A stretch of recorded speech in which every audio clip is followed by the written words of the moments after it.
Good morning, everybody. The Navajo on the radio. Just about ready to get to work right now. I'm actually in the parking lot, and I'm going to go ahead and do this vlog. I'm trying to do it as fast as I can, but it's kind of one of those lengthy ones. I've been in the radio game for, again, 10 years, and during that time, I've had a lot of people ask me, hey, how did you get in the radio? Did you go to school?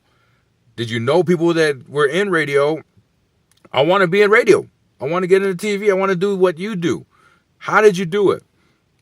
And sometimes I just don't have the answer at that time because it can take a little longer than expected. But I'm going to kind of answer some questions right now about that. How did I get in the radio? First off, I don't have no college degree. I didn't go to college. When I finished high school, that was that. High school was kind of hard for me because I messed around. I mean, literally. I went to East High here in Salt Lake.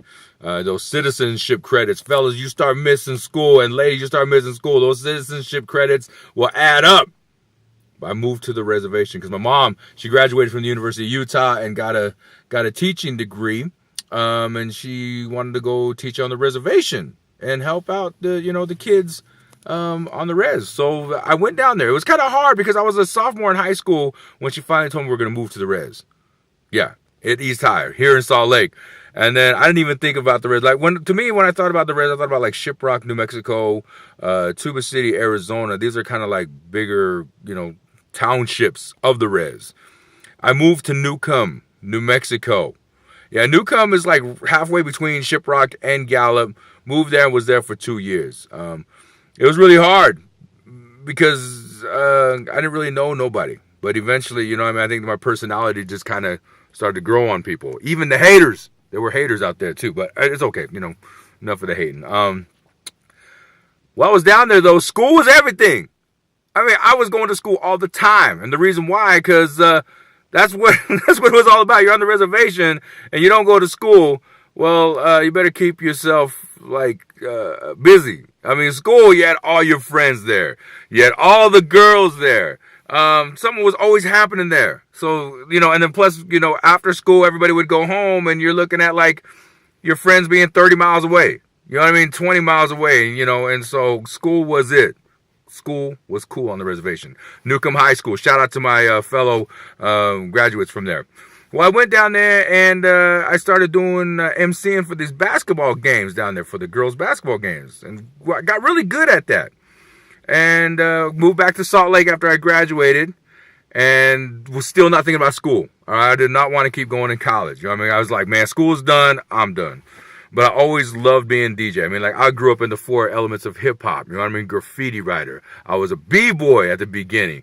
DJing, of course, and I did my little stint in MCing. Not very good. I could freestyle my ass off, but that was like, I knew that I would not be able to be a rapper. But a lot of people ask me about, poetic. How'd I come up with that? Well, my friend Marcella in high school, I used to write poetry and give them to girls. And, just fun stuff. And she thought it was cool and she started calling me Poetic. Hey, Poetic. Hey, Poetic. So shout out to Marcella because she gave me Poetic, and I went by C in high school, so I put them together, Poetic C. Now, that came back to Utah, and I was all about trying to DJ. You know what I mean? Like, but when I seen a video of my man DJ Babu rocking it, that's what really tore me up, because first time I seen a competition video, he killed it, and I thought, man, that's what I want to do. Shout out to my boy DJ Has, because he was there, you know what I mean, and we did gigs and stuff. But I started entering these competitions, started getting really good, scratching, beat juggling, all these tricks. And I started winning competitions locally. I won the Guitar Center battle like 3 years. That was like a big competition here in Salt Lake. Went to the regional finals. Almost became a U.S. finals. I got to send a shout out to my man Chris Carnes. He was there. A whole bunch of y'all was there. My man DJ Cisco Rockwell.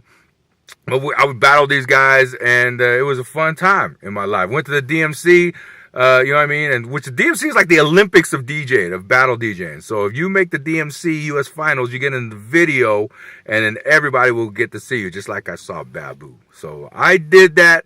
Back in 2004, the Utah DMC Regionals, I won that, went to Hollywood, and just, I didn't do very good there, but hey, I made the video, and it was so dope, because that was one of my life dreams, As far as radio, I did not go to school. I wanted to be in radio, man. Shout out to DJ Sam Smith, DJ Buzz. These are the guys I used to listen to growing up. Fisher, Todd, and of course, I got to send a shout out to Kevin Cruz because he was the first one to interview me for U92. I got on, shout out to Brian Michael, and that was when my journey began. So I've been in radio for 10 years, and no, I did not go to school, but I did all of my training through all these competitions, through all these shows. So that was my schooling.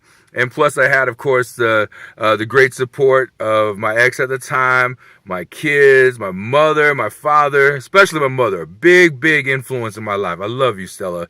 And then of course, man, all my supporters, like my cousin Shannon, my sister Malia, or she's actually my cousin Shannon is actually my sister Shannon. I love you, Shannon. Malia, DJ Haz, Anthony Haswood, like all these guys were really pushers. My man Steve as well, my cousin. So they also, really supported me, and I've been with radio for 10 years, but again, I did not go to school for it. And a lot of people always ask me, hey man, I want to be in radio. Dude, get me in there. All right, tell them I want to be in radio. And I'm just like, homie, or like, dude, if you get into radio, how'd you get in the radio? I want to get in the radio. First off, I did not know anybody in the radio game to get into radio. I just basically started doing demos and then passing them out to radio stations. I wasn't even for U92. I was doing demos for anything that had to do with radio or TV. But it just so happened that I fit that puzzle piece into the puzzle with U92, and I've been with them. I've done many shows, interviewed tons of artists, and it's a job that I can truly say I love.